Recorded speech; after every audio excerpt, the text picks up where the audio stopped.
अंबरनाथ तालुक्यातील 28 ग्रामपंचायतीच्या सरपंच पदाचे आरक्षण जाहीर झालेत. उपविभागीय अधिकारी विजयानंद शर्मा आणि अंबरनाथचे तहसीलदार अमित पुरी यांच्या मार्गदर्शनाखाली महात्मा गांधी विद्यालयात सोडत काढून ही आरक्षण जाहीर करण्यात आली.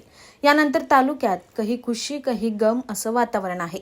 या आरक्षणामध्ये साई ग्रामपंचायतीसाठी एससी, बुद्रोल ग्रामपंचायतीसाठी एससी महिला, मांगरूळ ग्रामपंचायत एसटी, डोने ग्रामपंचायत एसटी महिला, सागाव ग्रामपंचायत एसटी, ढवळे कुडसावरे ग्रामपंचायत ओबीसी महिला, गोरेगाव ग्रामपंचायत ओबीसी महिला, खरड ग्रामपंचायत ओबीसी महिला, काकोळे ग्रामपंचायतीसाठी ओबीसी महिला आरक्षण जाहीर झाले.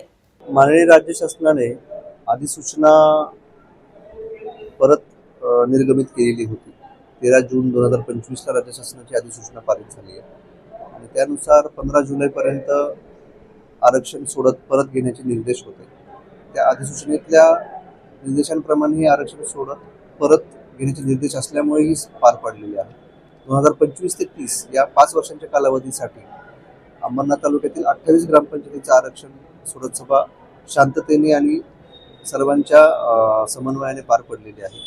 2 महिन्यांपूर्वीच ग्रामपंचायतीच्या सरपंच पदाची आरक्षण जाहीर करण्यात आली होती. मात्र काही जिल्ह्यांमध्ये तांत्रिक अडचणी आल्यामुळे सरसकट सर्व ठिकाणी नव्यानं आरक्षण जाहीर करण्यात आलंय. या आरक्षण सोडतीनंतर तालुक्यात कही खुशी कही गम असं चित्र पाहायला मिळतंय. Bureau report, AB fast news, Ambernath.